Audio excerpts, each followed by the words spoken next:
বলেছি যে আমরা শতাব্দীর মুখ থেকে কবিতা শুনতে চাই। এটা আমাদের স্পেশাল রিকোয়েস্ট গোটা ইউনিটের তরফ থেকে। দিদি, তোমাদের এখানে বড়দের কথা হয়, সুতরাং বড়দের ভাষায় কবিতা বলতে কোনো অসুবিধা নেই, কিন্তু যদিও সমাজের কথা এবং বাজে কথা আছে, কিন্তু ভালোর জন্যে। খুব সুন্দর দেখাচ্ছে কিন্তু রিডিং ক্লাসেস। ও থ্যাংক ইউ, এমনিতেই সুন্দর, আরো সুন্দর দেখাচ্ছে। Thank you. তাহলে পড়বো এখন। ও মেয়ে, তোর বয়স কত? কি জানি গো, মা থাকলে বলে দিত। সেই যেবারে দাঙ্গা হলো, শয়ে শয়ে লোক মরলো, হিন্দুদের ঘর চললো, মুসলমানের রক্ত ঝরলো, তখন নাকি মা পোয়াতি, দাঙ্গা আমার জন্মতিথি।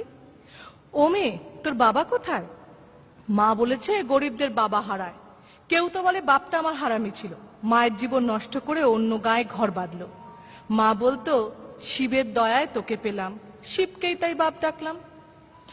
ও মেয়ে, তোর প্রেমিক আছে? ছেলেরা ঘোরে ধারে কাছে। প্রেমিক কি গো, মিষ্টি মিষ্টি কথা বলে, স্বপ্ন দেখায় দিন দুপুরে, চুড়ি কাজল মেলাতে কেনায়, ঝোপের দ্বারে জামা খোলায়। এসব নন্দ কাকা করেছে দুবার, প্রেমিক ওকেই বলবো এবার। ও মেয়ে, তোর পদবী কি? বাপই নাকি দেয় শুনেছি। পদবী থাকলে ভাত পাওয়া যায়, বাপের আদর কাঁদায় হাসায়, ওটা কি বাজারে মেলে? কিনবো তবে 2-10 দিলে, দামি হলে চাই না আমার, থাক তবে ও বাপ ঠাকুরদার। ও মেয়ে, তুই রূপসী? লোকে বলে ডাগর গত সর্বনাশী, রূপ তো নয় চোখের ধাঁধা, যৌবনেতে কুকুরি রাধা। পুরুষ চোখের ইশারা আসে, সুযোগ বুঝে বুকে পাছায় হাতও ঘষে। রূপ কি শুধু মাংস পেশি? তবে তো আমি খুব রূপসী। ও মেয়ে, তোর ধর্ম কি রে? মেয়ে মানুষের ধর্ম কি গো, সবকিছু তো শরীর ঘিরে। সালমা বলে ধর্ম ওই সমাজ বানায়, সন্ধেবেলায় যখন দাঁড়ায়।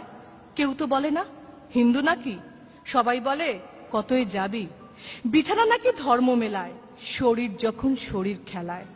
তাই ভাবছি এবার থেকে ধর্ম বলবো শরীর বা বিছানাকে।